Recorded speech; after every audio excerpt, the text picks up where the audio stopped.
Buenas tardes, estamos en la Universidad Autónoma de Santo Domingo y esta es la clase de Psicología General, donde vamos a trabajar un tema muy interesante, sobre todo porque tiene que ver cómo el ADN influye en la conducta. ¡Wow! Pareciera como un tema que no tiene ninguna conexión. De hecho, eso fue lo que me pasó ayer cuando me encontré con mi profesor de metodología. Y él me preguntó, ¿cómo es posible que una persona narre su nacimiento?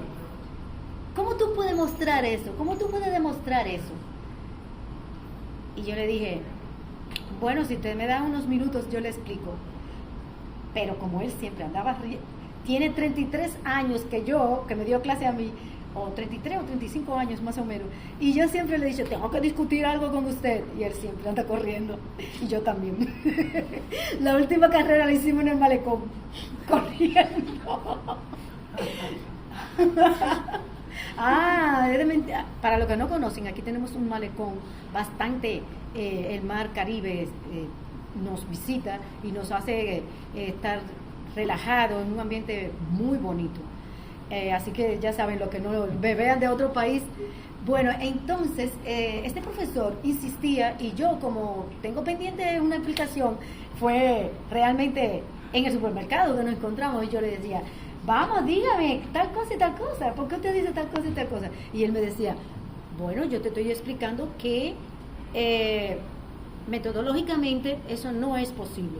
Y yo le digo, bueno, entonces es que quizás usted se ubica en un espacio que está aquí y yo me ubico en otro espacio que está aquí. Y él me dice, ¿cómo así? Digo yo, sí, porque usted está en un método circunscrito a todo lo que es el método científico y no abierto al estudio del ser humano como él es, y no abierto a lo que hay ahora modernamente, como son todas esas investigaciones donde demuestran que nosotros estamos siendo controlados por lo más mínimo, que es el ADN, o en este caso, el ADN que transporta todo lo que nosotros somos como emocional o como cognitivo. Dígame, ¿cuál es su participación? Una pregunta, maestra, que yo le tengo. ¿Cómo se relaciona el ADN con la conducta? Precisamente eso es lo que queremos explicar. Pero ahora yo te voy a decir por qué el profesor y yo estamos en un punto totalmente diferente. En el sentido de que podemos ir a buscar nuestros aval para la explicación de la conducta de una manera más científica o de una manera más exacta para la solución de los problemas. Porque a mí no me interesa que saber mucho, si yo no lo puedo aplicar a lo que es el ser humano, o si no lo puedo aplicar a una solución de un estímulo y una respuesta que dé con que el individuo cambie a una mejor forma de ver su vida, su forma de crecer o su forma de ser más feliz o más íntegro.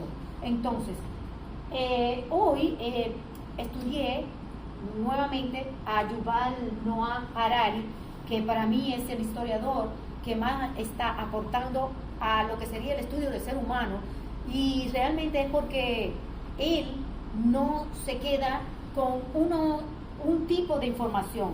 Él hace que todas las informaciones del ser humano sean aplicables a lo que sería el origen de una conducta.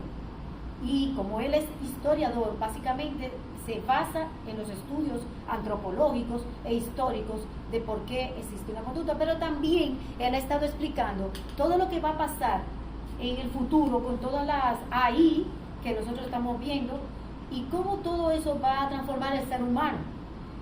Y lo que más importa es que, por ejemplo, él explica cómo los sentimientos se pueden aliar a las evaluaciones algorítmicas que hacen las computadoras, que hacen los programas que nos están dominando a nosotros. Y yo pregunto a ustedes, ¿cómo es posible que nuestra conducta esté siendo asimilada de una forma algorítmica y que los sentimientos puedan ser captados de una manera que se transmiten o se pueden traducir a una forma que la computadora asimile y nos transforma a nosotros? Y yo entiendo eso muy bien, pero es profundísimo. Y yo pregunto, ¿y por qué no lo podemos hacer nosotros en la terapia? ¿Por qué de una manera algorítmica nosotros no podemos transmitir lo que sería los estímulos que cambian al individuo? Eso es una de las cosas que aprendí hoy. Pero una que me gustó muchísimo, y ahora van a saber cómo el ADN tiene información que puede darnos las informaciones de la conducta en general. Él pone en él expone el caso de Angelina Jolie, donde a través de un estudio que se hizo de su ADN, dice que, pero antes de lo que él dice, ¿qué yo digo en mi libro sobre las enfermedades psicosomáticas? ¿Qué? Dígalo.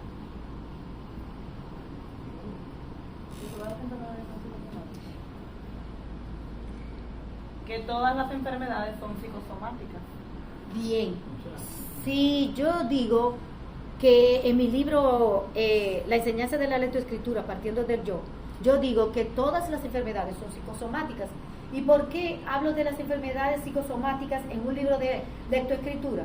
Porque todos los niños que tienen dificultades en el aprendizaje tienen que ver con conductas que no son necesariamente del momento que él está viviendo.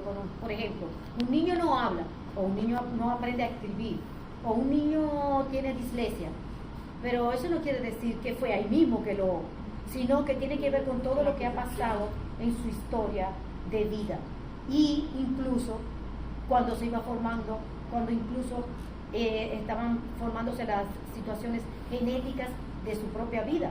Entonces, yo digo que todas las enfermedades son psicosomáticas porque, contrario a lo que decía Freud, o lo que dicen los psicoanalistas, o lo que dicen los médicos, o sea, que tú vas al médico y te dice, si no te encuentras nada aquí, pero tú no puedes hablar, entonces tú dices, no, pero tú tienes todos tus órganos bien, tú no tienes ningún problema somático. Entonces decimos, eso es algo emocional, entonces se convierte en una enfermedad psicosomática. En ese sentido, sí, pero porque no encontraron supuestamente nada aquí, pero es que es una enfermedad como quieren, es una enfermedad y no habla la persona. Entonces, realmente las enfermedades son psicosomáticas, aunque se presente el signo, los síntomas, o aunque no se presente, en el sentido de que si aparece una conducta que se relaciona con la enfermedad, entonces sí existe un contexto físico en el cuerpo, o si tú no lo puedes ver, como quiera, si existe la conducta, existe en el interior ese presente. Por eso, aunque tú no lo veas y ya todo se está viendo, o sea, antes uno no podía decir lo que ahora vamos a ver, por ejemplo, de Angelina Jolie, sino que no se podía estudiar porque no teníamos los aparatos, la forma de llegar a esas conclusiones. Y entonces, ahora sí, y se va a llegar un momento en que todo se va a saber de una manera exacta y precisa, pero en este caso lo que yo quiero afirmar, lo que yo digo en mi libro, que ya está escrito desde el 2016, desde el 2016, ese libro está escrito, o sea, como si yo estuviera estudiando lo mismo que Harari, porque su libro que él publicó, o sea, él está explicando lo mismo que yo, pero él en historia y yo en el ambiente de la psicología. Entonces, las enfermedades son psicosomáticas, aunque uno no vea el símbolo en el cuerpo. Si aparece una conducta relacionada a eso, existe el estímulo interior. Por eso yo le llamo estímulo interior. Bien, entonces la pregunta que me hicieron,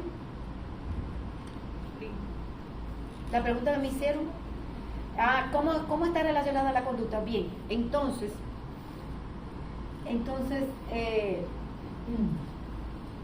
cuando Harari hablaba de eso, yo me emocionaba muchísimo, porque miren lo que le pasó a Angelina Jolie. Ella se hizo un estudio de su ADN. Por cierto, ¿qué es lo que tenemos del ADN? Que en mi libro, El valor de la mujer, hay un párrafo que describe un poco sobre el ADN. A ver. En la página 37, indicadores científicos del valor de la mujer. Los valores científicos incógnitos son: descubrimiento de las leyes del genoma. La evolución cerebral humana es la principal evidencia de que sin ADN humano no existe pensamiento-emoción cerebral humana. En este sentido, la comparación de conducta animal con la humana queda descartada. Esta es la única evidencia de evolución innegable. El estudio de la existencia de pensamiento-emoción antes de la concepción es imprescindible. En tiempo-espacio de la concepción humana existe el principio de la relatividad. Son lógicos e ilógicos, abstractos, concretos, individual, social, biológico, fisiológico, de la especie al cerebro, información, mientras es un punto de vista científico que atribuye a lo social el aporte de la especie. Bien, en ese libro que acabamos de leer algunos párrafos, que se llama El secreto de la mujer, y que usted lo puede conseguir, nada más tiene que comunicarse conmigo, o ir a la librería Sorano, si es de nuestro país. Entonces, yo me parezco bastante a la explicación que da Yuval acerca de cómo se está observando la conducta desde el origen del ADN. Y es que él dice que Angelina Jolie, él le pone, se hizo un estudio de su ADN y encontraron que tiene un gen que el 87% de las personas que lo tienen son propensas a desarrollar cáncer de mama. Entonces, ¿ella tiene cáncer de mama? Pero ella se quitó los senos para evitarlo. ¿Cómo así? Digo, ella, no sé si lo hizo, pero él explica cómo ella se está preparando, porque si va a estar en esto, pues mejor prevenimos. Pero ella tiene cáncer de mama, no, pero el gen sí. Ahora, ¿cómo podemos saber que sí hay unas conductas que son relacionadas a el cáncer de mama? Su deseo de adoptar niños. ¿Por qué tiene que adoptar niños? ¿Por qué necesidad? Quizás porque no puede tener hijos. ¿Y por qué no puede tener hijos? ¿Van comprendiendo? Porque su ADN determina que no va a tener hijos. ¿Por qué? Su conducta respecto a eso es adoptar niños. Entonces, cuando nosotros vemos conductas que están integradas desde antes del pensamiento, mejor dicho, con el pensamiento y la emoción, junto con el ADN, nos vamos a dar cuenta que las conductas se pueden predecir. Pero eso no lo hemos estudiado así. ¿Lo entienden? Sí. Sino que estudiamos la conducta y no estudiamos nada de eso, que es lo que yo le estoy diciendo a mi profesor, diciendo, mira, es que tú estás aquí, en las conductas, y no te das cuenta que viene de un ADN. Y esto es sumamente interesante. Entonces, básicamente es que no es solo observar la conducta, es que también hay que, no solo es observar la conducta, sino que también hay que introducirse en los genes de la persona, ver como la descendencia genética de la persona también. Bueno, en nuestra condición de psicólogos no es en sí estudiar genética, ni tampoco en sí es estudiar el genoma, ni tampoco es saber que hay un gen que está en el 3. No. Nuestra participación como psicólogo es que podemos determinar que existe una conexión entre una propensión a una conducta relacionada a que existe desde el ADN, que es lo que yo estoy explicando en los libros míos, que existe desde el ADN y que eso se va multiplicando igual como son nuestros pensamientos. Entonces, escúchame, tú dijiste, pero nosotros vamos a trabajar con los genes. No. Nosotros vamos a trabajar con el pensamiento y la emoción, como trabaja Google, que es el que nos manda pensamiento y emoción. Google nos dice, oye tú, o sea, él lee que nosotros estamos tristes y nos envía una información con relación. Entonces nosotros como psicólogos tenemos que ser Google, pero un Google de personas, de persona a persona y para un cambio, no para un interés como el de Google, que es manejar nuestra conducta solamente. Nosotros lo vamos a hacer porque estamos conscientes que con un tipo de palabra, con un tipo de pensamiento, con un tipo de sentimiento que nosotros creamos en el otro, vamos a lograr el cambio que esa persona necesita. y su felicidad. Y por eso me niego totalmente a que las personas no vean la función del psicólogo o a las personas nieguen esto. Entonces, ¿saben por qué? Porque estamos negando la propia función de la psicología, que es cambiar al otro para que sea más feliz, para que se encuentre consigo mismo, para que sea una persona más íntegra, para que sepa por qué hace lo que hace. Y esto se tiene que aplicar a todo, a la psicología forense. O sea, un criminal tiene que saber por qué hace lo que hace. No es, ay, yo lo maté, y que confiese y se quede todo así. No, por algo tú lo mataste. Y eso está en el ADN también. Pero nosotros no lo reconocemos. ¿Y por qué yo lo afirmo? Lo afirmo porque cuando usted hace un dibujo, usted dibuja cómo fueron los pensamientos de padre y madre y cómo usted lo asimiló. Entonces quiere decir que nosotros nos podemos dar cuenta que hay muchas conductas, que en eso coincidimos con Freud, de que somos totalmente inconscientes, completamente inconscientes, y porque estamos en un ambiente social, no se necesita aclarar más, pero para el individuo sí se necesita aclarar más. Una cosa importante que tengo que decirle es que ella lo leyó, pero lo quiero remarcar, es que sin ADN humano no existe sentimiento ni pensamiento humano, hasta que no entremos al ser humano dentro de sus capacidades, como ser humano, no como animal. Por eso yo en todos mis libros les explico que nosotros tenemos cuatro formas de estudiar la conducta. O sea, 4 elementos para estudiar la conducta. No es la conducta en sí. Son elementos que cada uno nos dice una información diferente. Por ejemplo, están las informaciones que son de la especie, las informaciones que son del mismo individuo. Por ejemplo, no es lo mismo el individuo que, aunque es de la especie, nació hace 100 años atrás o 15 años atrás, que el individuo que está viviendo ahora, porque este individuo tiene unas características del ambiente muy diferentes, aunque tenga todas las condiciones de la especie. Entonces también somos seres vivos. No es que nosotros no somos seres vivos, ni tampoco no tenemos todo lo de animales. Sí, lo tenemos, pero tenemos la diferencia más grande que existe entre los animales y los seres humanos, que es el cerebro humano. Porque el cerebro humano transformó todos los movimientos en pensamientos. Todos los movimientos en pensamientos. ¿Cómo así, profesora? Sí, así. Todo lo que usted ve como un movimiento se transforma en pensamiento. Y todo lo que es un pensamiento que no se convierte en movimiento, no existe para el cerebro. Aunque ustedes lo vean enredado, si se ponen a pensar profundamente, pues se van a dar cuenta que tiene que ver con que la psicología lo que va a hacer es provocar movimiento de pensamiento en el ser humano. Ahora, por ejemplo, yo estoy trabajando con una persona, con una niña de 13 años que de repente ha dejado ya no puede escribir bien, o no tiene facilidad para ver las letras completas, o pone letra, y ella era una escolar. No creo que sea totalmente bien como dice la madre, pero se llegó hasta donde está en su escolaridad, y ahora ya no puede escribir o no quiere ir a la escuela. ¿Se ha hecho un retroceso? Sí, eso se llama regresión. Hizo una regresión de su desarrollo. Bueno, así lo estudié yo, lo vi yo. Pero lo que quiero decir es que adivinen qué es lo que yo estoy haciendo.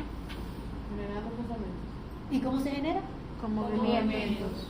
Tengo que ponerla a gatear porque no tiene movimiento de aquí coordinado. Ajá. Tengo que La ponerla parte ocular, mano ocular, y también de los ojos. Por ejemplo, cuando ella está escribiendo, cuando yo le estaba dando su evaluación, ella hacía esto, miren. Porque el movimiento todavía está pegado. Señores, que todo pensamiento es un movimiento. Al revés.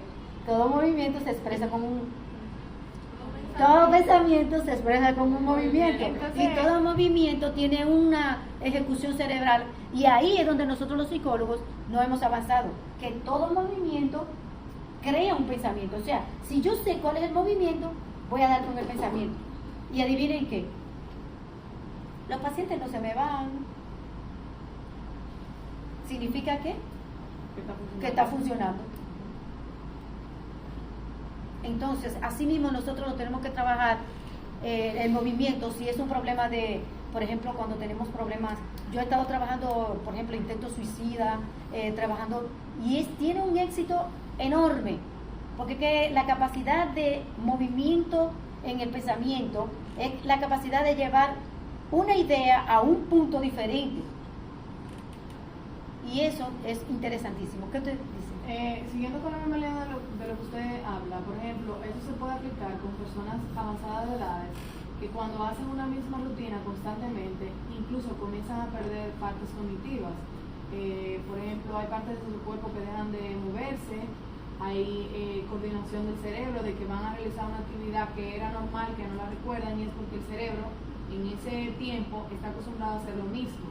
Al dejar de hacer esas cosas, por ejemplo, juego de ajedrez, o sea, actividades interactivas que hagan que el cerebro se active. siga Pero generando ve qué esas aplicación ideas, tan interesante. que era lo que se explicaba de generar el pensamiento, o sea, pensamiento-movimiento, o sea, Es ahí. Y hacer por Este es el video de Harari que yo estuve estudiando para los que quieran contactarlo. Así ya tienen una idea exacta y puedan estudiarlo. Muy bien. Entonces, diga. Y yo dándome cuenta, cuando yo estoy analizando algo que lo voy a escribir, yo siempre morderme los labios. Yo dije, voy escribiendo y mordiéndome los labios. Entonces, ¿eso sería parte de movimiento y pensamiento? Es que siempre va a haber eso. Lo que pasa es que cuando nosotros tenemos dificultad, en el caso de la niña, tiene dificultades motoras finas. Motora fina es de la mano y motora gruesa es del cuerpo entero. Entonces, esos movimientos se traducen a una dificultad cerebral. Y cuando nosotros trabajamos el movimiento en el cuerpo, entonces el cerebro se activa y puede ir desarrollando sus diferentes conexiones que necesita para elaborar el pensamiento. Sí. Que le interrumpa, incluso eso ahí viene lo de la posición del agarre del lápiz, la posición de sentarse, la posición de la mascota. A veces algo tan simple hace que el proceso no se pueda realizar. Es excelente tu observación, porque realmente los niños sufren mucho porque nosotros no nos damos cuenta que ellos necesitan una actividad diferente a la que nosotros le estamos haciendo. Por ejemplo, no todos los niños pueden escribir rápido o escribir con sus lápices, porque necesitan, como la motora gruesa no se ha desarrollado, pues necesitan movimiento del cuerpo. ¿Cómo yo supe que esa niña, por ejemplo, tenía una dificultad de motora gruesa grave? Ella intentó hacer un baile igual que las amiguitas de ella. Y todo su movimiento era descoordinado. La pierna se le iba por aquí, ella creía que lo estaba haciendo muy bien, pero ella sentía la alegría de decir, yo estoy haciendo lo mismo que mis amiguitas. Pero cuando yo la puse a hacerlo sola aquí, yo le digo a la madre, mire, observe que ella no está moviendo coordinadamente todo su cuerpo, porque una falta de coordinación en el cuerpo significa una falta de coordinación en el pensamiento. Ahora, ¿por qué esto es importante? Y por eso yo en mis libros y en algunos de mis videos he explicado que existen dos tipos de movimiento. O sea, no es el movimiento nada más del cuerpo, es también aquí, diríamos, y eso lo dice otro autor que ahora nada más me acuerdo el nombre y está en mi libro de la enseñanza de la lectoescritura. Él dice que tenemos dos hemisferios cerebrales. Perdón, tenemos dos hemisferios cerebrales, pero tenemos una copia del hemisferio cerebral interior. Una copia, o sea, nosotros lo que se mueve es como si tuviéramos cuatro hemisferios cerebrales. En el sentido de que lo que usted tiene aquí, como por ejemplo, esto que está aquí, que ustedes lo ven, ese es un cerebro, por ejemplo, y tiene los dos hemisferios cerebrales. Pero ese hemisferio cerebral mueve la parte de este lado del cuerpo. Este lado del cuerpo se mueve por como eso lo hizo Hipócrates. Hipócrates fue que descubrió eso. Oigan, desde aquel tiempo ya se sabía que el movimiento es cruzado. Y eso es fundamental para entender la conducta. Todas las conductas. No importa si clínica, escolar o trastornos del individuo. Significa que el movimiento cruzado, entonces es como si tuviéramos detrás otro cuerpo, otra mente que,